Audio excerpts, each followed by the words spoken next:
Hello, this is my lecture on globalization.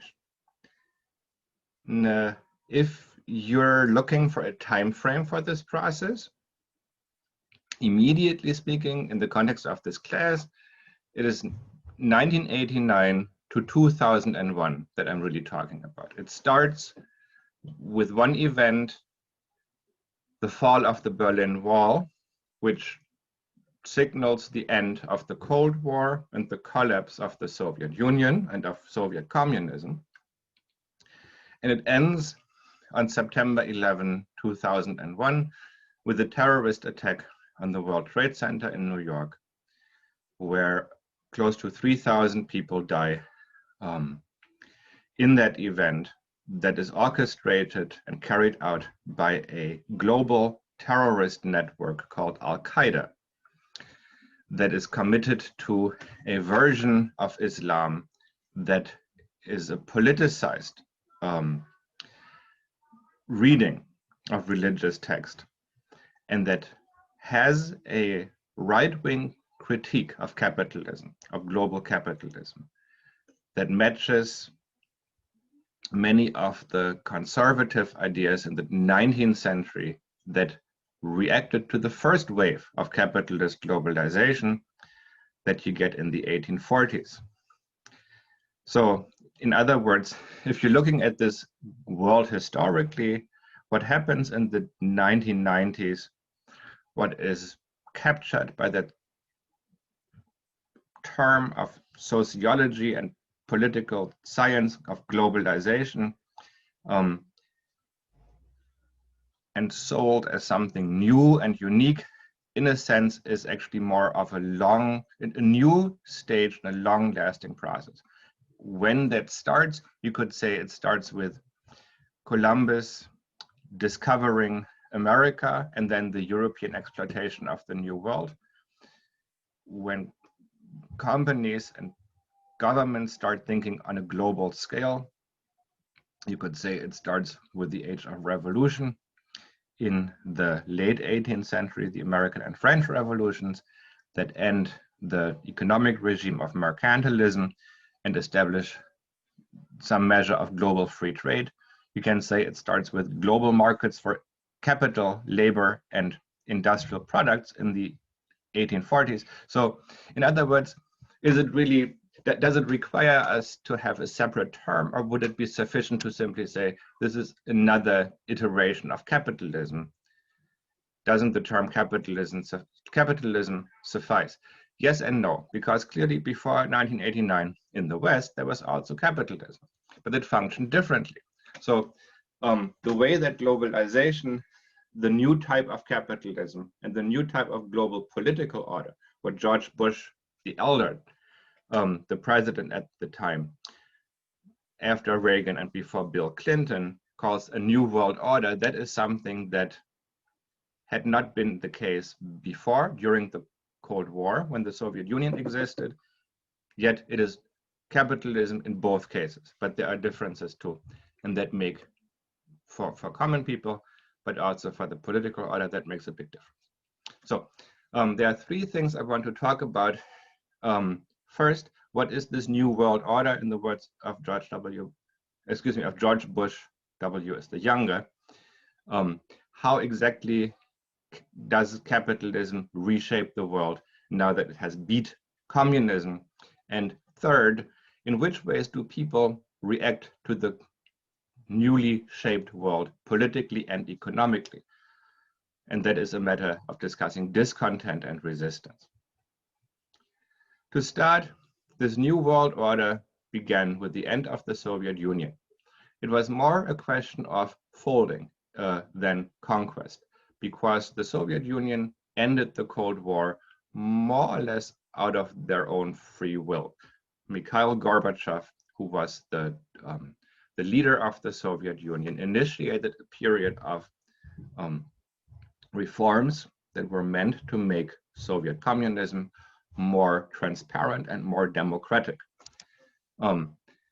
However, many of the tensions and conflicts in Eastern Europe, in the extended sphere of Soviet domination, that had existed before communism was established there in the 1940s had never really been addressed.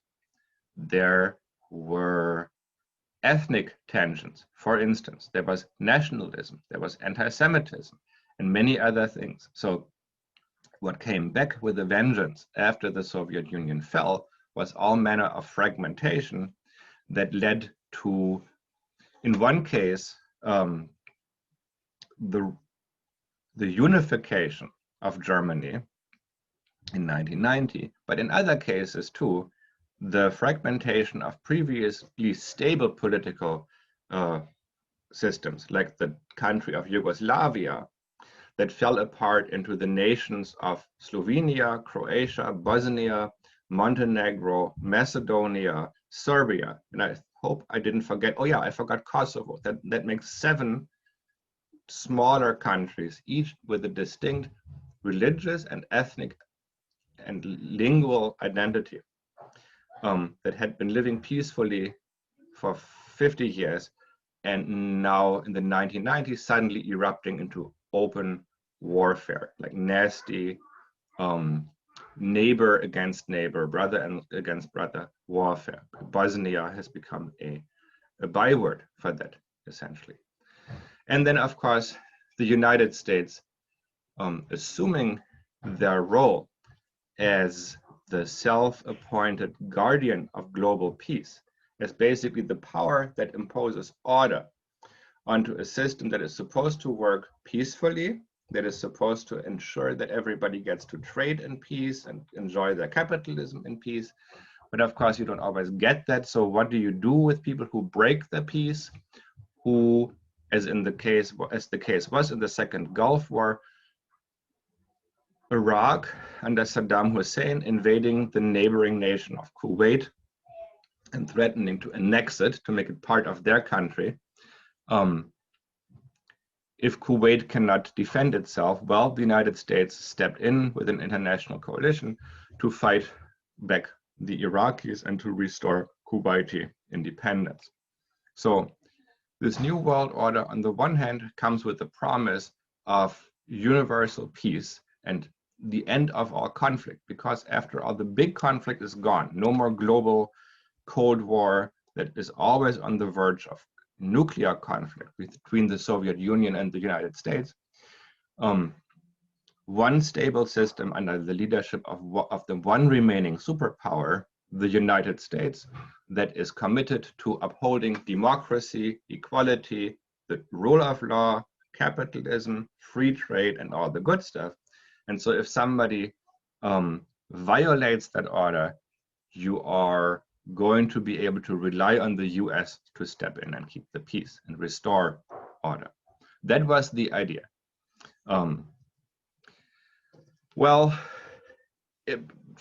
From the beginning, as I said, the stability was tenuous. Many people, in fact, assumed that the reunification of Germany would upset the peaceful balance of power in Europe. It didn't happen that way exactly. Germany did not become a conquering fascist war machine overnight again, as some people suspected. But the things that had made Germany capable of the crimes of World War II, of the Nazi period, the Holocaust, the conquest of almost all of the rest of Europe and all that, were based on certain ideas that also had not gone away in the 50 years after World War II, but had merely been put on the back burner in the interest of maintaining unity with the Western community, with that coalition of the free world led by the United States, of which West Germany was a part. And East Germany was, of course, part of the Soviet bloc. So they too were talking communism, not nationalism. So once Germany was reunified and there was no longer the need to toe the line of a superpower, that was saying, you're East Germany or West Germany, you're the showcase of our system at the very boundary between us and the other system. So you have to be a good example of the best possible communism or of the best possible Western democracy and capitalism. Germany was once again, for better or worse, free to set their own politics, and in many ways reverted to form by once again sending troops on adventures in foreign countries, going through a resurgence of nationalism in the 1990s, and so forth. Now, the political side that I've covered so far is one aspect. You have, in theory, a stable global system of equal states that all participate in this peaceful world order. Why are they doing this? What for? Well, for the most part, to mutually benefit from a free system of global capitalist trade. With Adam Smith, the assumption being here that if you have that, then everybody is going to benefit. It's going to work to everybody's advantage because you're going to be producing things where it's the most cost effective. And then you trade and everybody equally benefits from this. So how is capitalism reshaped during this time period? Because like I said, it's not like you didn't have capitalism in the time period between 1945 and 1990.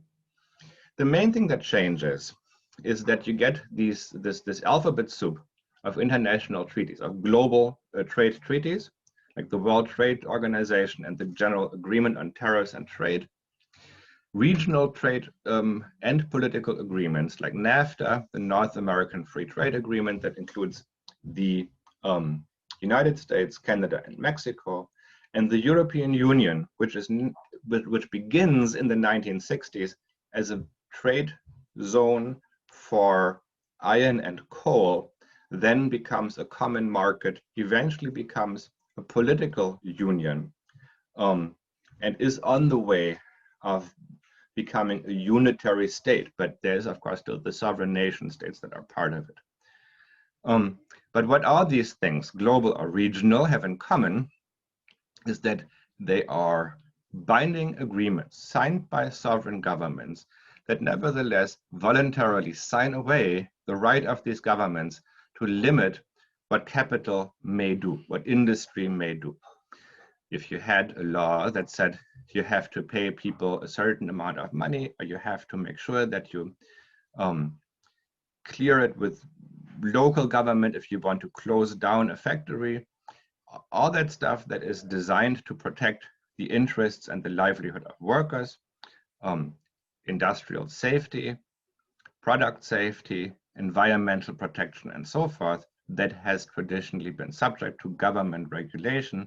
The right to do that is signed away by national governments under these agreements as a matter of, quote unquote, eliminating barriers to trade. So if you have subsidies that prop up your steel industry because on its own it would go out of business if it had to compete on the world market, then these subsidies become illegal under those agreements because they constitute a barrier to free trade. They put the competitors, the foreign competitors, at a disadvantage. So for that reason, increasingly, what is not viable in the free market and under conditions of perfectly competitive global trade withers and dies. Whole industries are shut down. So whatever wasn't deindustrialized yet in the 1980s, there was a first wave there, is then culled in the 1990s. So if you're looking at the Rust Belt in this country, steel industry, or on the West Coast, shipping, shipbuilding, and so forth, the deindustrialization of the United States and the strategy of American capital to satisfy consumer demand in this country by relying on foreign manufacturing, which chiefly means China after a certain point, that is a direct result of this free trade regime.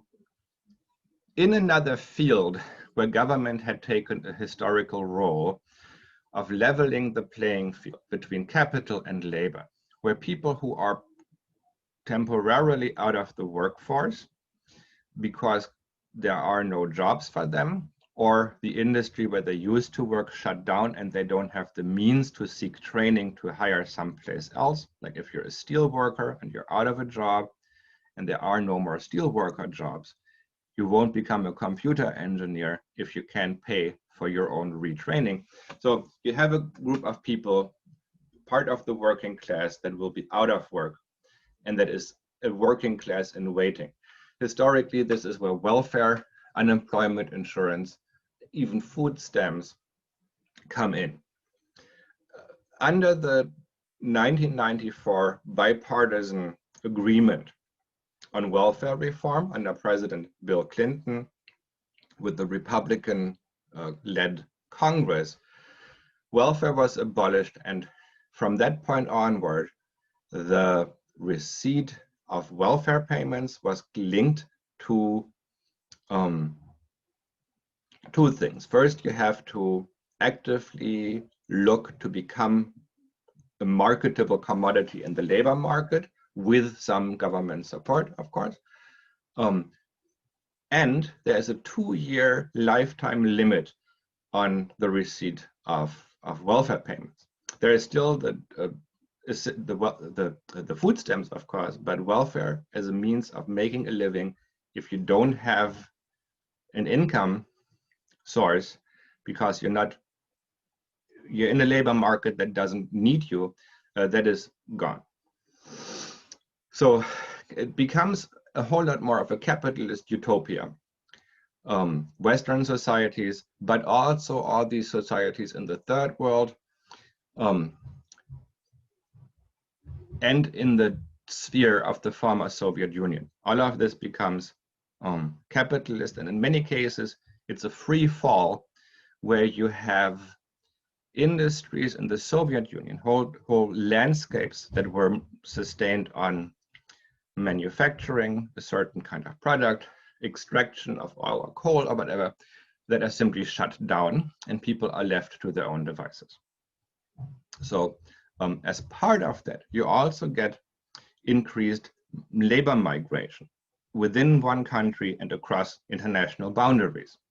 Within one country means, for instance, that once in Flint, Michigan, the auto industry is shut down, people from there simply have to pack up and leave and try and find work someplace else.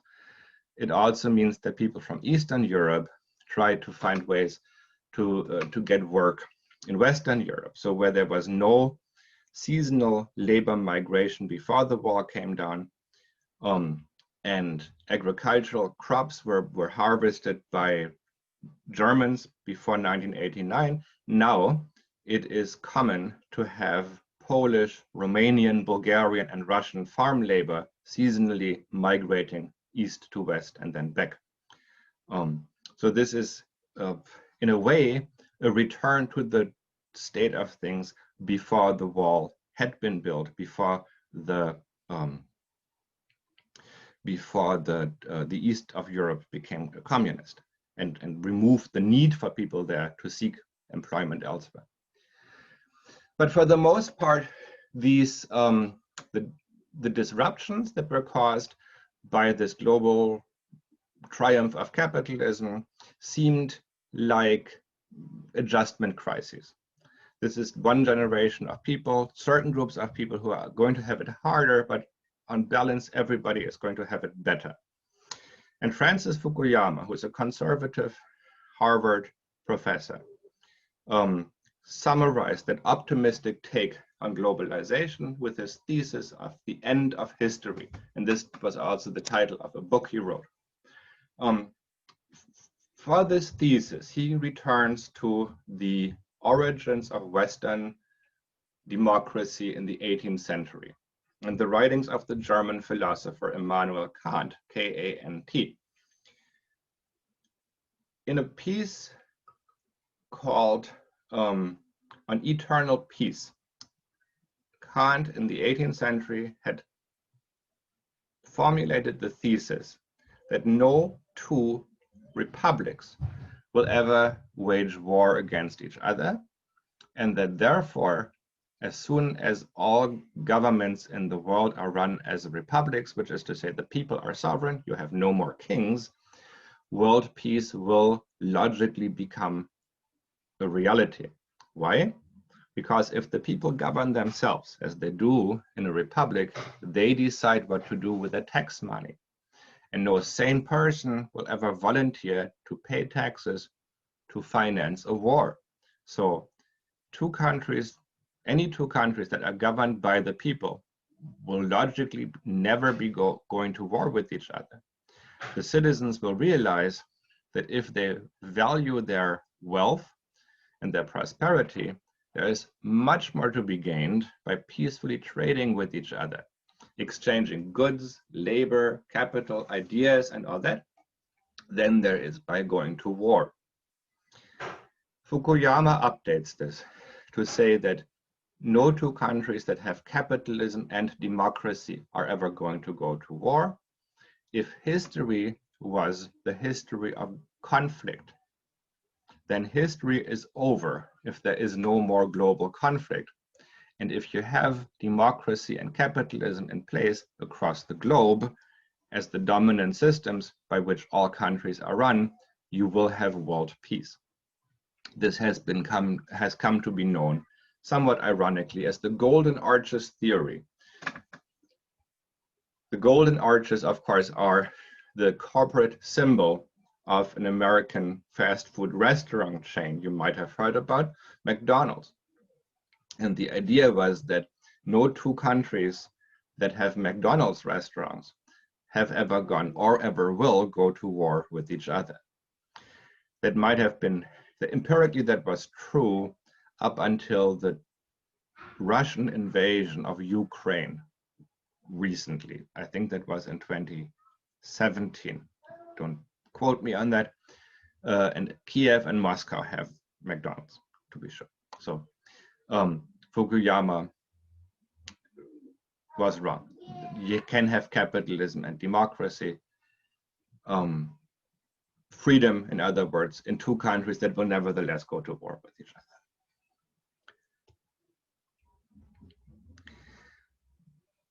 So to most people, especially people who aren't Harvard professors or CEOs of global corporations, it is clear in the 1990s that what is now coming into being, this global order, is not necessarily all beneficial to them, either right away or ever. There's a whole nother layer here of how the structure of capitalism changes, how businesses are internally reorganized to really squeeze out maximum productivity from each individual every single minute of the labor time. Corporate strategies for changing the organizational structure of business that come to be considered under the label of neoliberalism, that we're not even discussing here, but that's another aspect of it. So we're talking about the political order and the economic order at the level of nation states and of the globe. But you can look at any other level of large systems and organizations in the world, like the corporation and the way labor management relations are organized, and you see the same principles being implemented.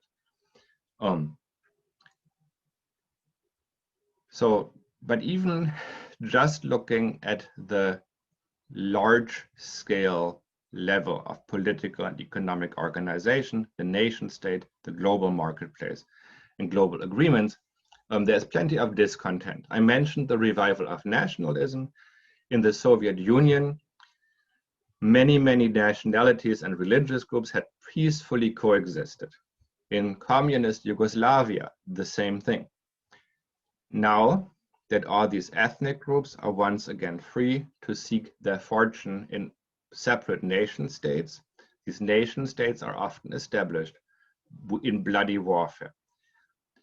As I'm giving this lecture, 2 days ago, Azerbaijan and Armenia signed a peace agreement over another war over the Armenian enclave of Nagorno-Karabakh, which is surrounded by Azerbaijan, which is a perfect example of the kind of local mayhem that ensues right after 1989 when the Soviet Union collapses and local ethnic groups are left once again to duke it out on their long-standing grievances. So Nagorno-Karabakh is an area settled by Armenians, but also with some Azerbaijanis living there, that is surrounded by Azerbaijani territory. And both nation states that previously had been part of the Soviet Union want it and claim it as theirs. And then within Nagorno-Karabakh, there are neighborhoods, there are villages that are inhabited by other Azerbaijanis. And then once again, within those jurisdictions, you might have so you have the region that is Armenian, surrounded by other Azerbaijan. Within it, you might have villages that are not Armenian, but Azerbaijani, and then within those neighborhoods, or families even just, that are once more Armenian. So what I'm saying here is, imagine Russian dolls, nested Russian dolls of ethnic groups, one living contained within the other and so forth. So if the organizing principle of society is not national self-determination, but communism, there is no reason for that to cause conflict. Once the communism is gone in 1989, the nationalism is revived and you get more or less incessant warfare. So it's been 30 years in the case of Nagorno-Karabakh, and the war is still not over. Now, the second item here, this anti-globalization movement. This is a left-wing resistance against the spread of global capitalism that we're talking about, which is not nationalist, but rather democratic. It wants to strengthen democratic institutions against the rising power of capital under these international agreements in the 1990s. On this side of the Atlantic, there is the Chiapas uprising of 1994. Mexico enters the NAFTA agreement that I mentioned on the 1st of January of 1994. As a result of that, and in keeping with the philosophy of global free trade, many things that had been securing some measure of economic independence to Mexico, like protected domestic manufacturing of cars, price controls, a nationalized oil sector, and so forth, are abolished or weakened to allow for free trade without hindrance between Mexico, Canada, and the United States. So as a result of that, as was foreseeable, the Mexican economy and broad sectors of the population are sent into free fall economically, giving rise within a few years to the drug cartels that practically take over certain parts, certain states, federal states of Mexico, and local economies. People who consider that to be a moral problem, why do people make and trade drugs, because that's so clearly wrong, have to ignore that this was what many people had to resort to after the Mexican government decided that in the interest of making trade free and global, they were going to leave people with no work in government protected sectors of the economy. Another example of this left-wing resistance against capitalist globalization that raised issues of environmental protection, labor standards, and economic fairness, and wanted those included in the global trade agreements, was a mass protest taking place in Seattle in 1999. At that time, Bill Clinton was still president, and a meeting of world leaders in Seattle that year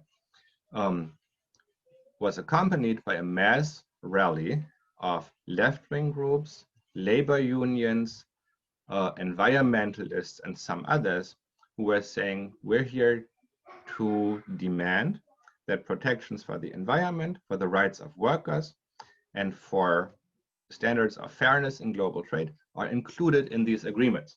So in other words, these are not people who are saying we want a nationalist closing off of societies. We're fine with making the globe more open, of allowing people to travel and trade and exchange ideas, but we don't want it to be at the expense of people's economic safety and security or environmental health and so on and so forth. So this left-wing anti-globalization movement contrasts with a nationalist and fundamentalist backlash against globalization that you get at the same time. And in part, as part of a backlash against precisely the United States playing this role as a global cop, as the one remaining superpower that makes sure that nobody steps out of line, and that the peace is maintained. Because when the United States first actively played that role in 1993 and go to war go to war against Iraq and the invasion of Kuwait, this leads to a fundamentalist backlash in the Muslim world, led by none other than Osama bin Laden, or if not led, then at least very loudly advocated by Osama bin Laden. But it is not just a Muslim thing. It is not just that fundamentalists like bin Laden say the world should be based on civilizations and religious groups that do their own thing without global power imposing these Western standards of democracy, individual freedom, and capitalism.